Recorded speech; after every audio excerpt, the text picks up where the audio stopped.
Our next guest is a human weapon. Thankfully, he has chosen a life of peace and only uses his deadly skills to protect the innocent, defend the weak, or to defeat anyone who challenges him in combat. In his new book, he teaches the reader how to survive in today's dangerous world by becoming one with their body and spirit. Please welcome Sensei Kevin Whiteman.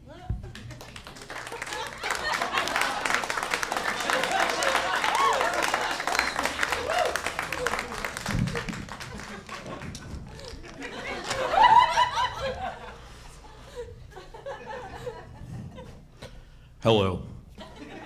My name is Kevin, Sensei Kevin. And for the past 3 years, I have dedicated my life to the self-actualization through martial arts.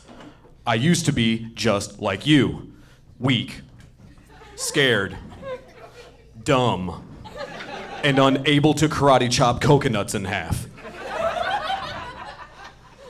I spent countless dinners being kind of insulted by my sister's boyfriend. I tried attending several martial arts academies along my bus route, but I found their teachings to be lacking and to also cost money. That is why I converted my semi-finished basement into a dojo and developed my own hybrid martial art, Yo Kev Do.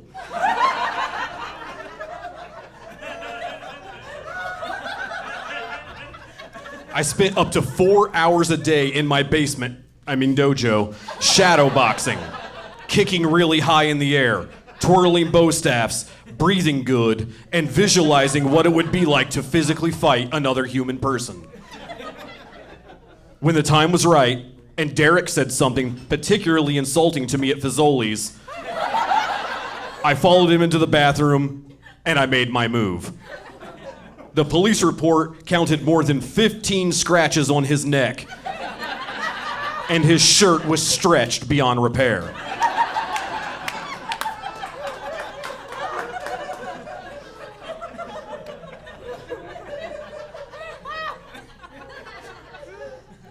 Even after accomplishing this ultimate victory, I returned to my basement, dojo, and continued my training. I began scouring YouTube and incorporating techniques from combat systems from around the globe. Soon, I was practicing pressure points, rolling around like a monkey from that guy from Bloodsport, and hyperextending Derek's elbows. Because you see, Derek was no longer my sister's boyfriend or my mortal enemy. He was my first pupil. Soon my basement, dojo, became the talk of the cul-de-sac. People of all ages between 15 and 22 who were also boys would line up to see this new master in action. That is when I introduced the Yo Kev Do Open Challenge.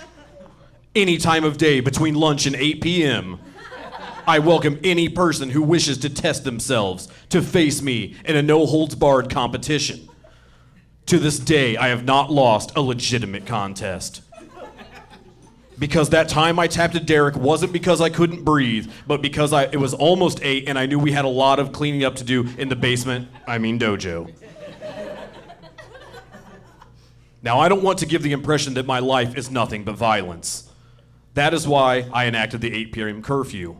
I wanted to give myself time to lead a normal life.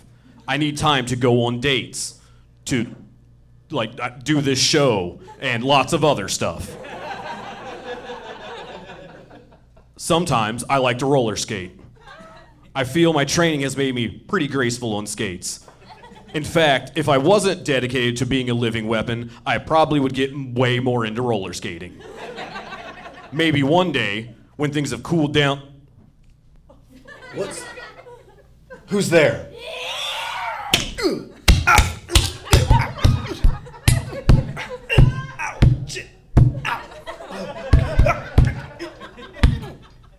Oh, good, all right.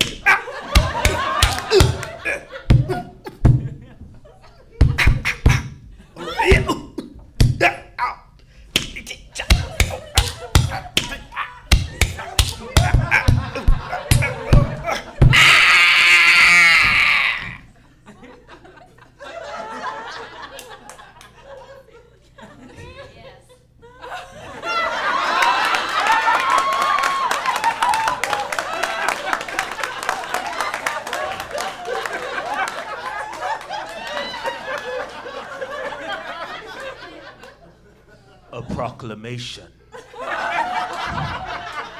from Grandmaster Minoru Suzuki of the Suzuki Shinobi clan. In accordance with Law 138 of the Shinobi Code, any teaching of ancient techniques to the uninitiated is strictly punishable by death. While you, Kevin Whiteman, may have discovered our techniques through self-training and accident, and by no fault of your own broke a law that you had no inkling existed. A law is still a law. So therefore, you were executed in the manner befitting a Yokev-Do master.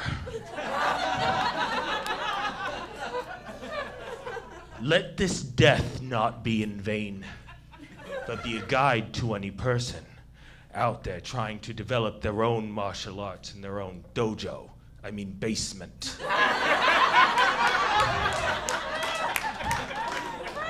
That the sharing of our secrets are no joking matter.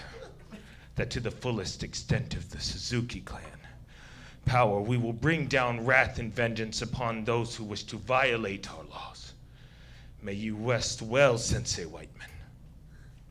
It's a shame about your promise of no violence after 8 p.m. Eastern Standard Time. Testing my hand in battle against the Sensei of Yokev-Do would have been a great honor. May the peacefulness you displayed in life bring you peacefulness in death. Suzuki-gun, Ichiban.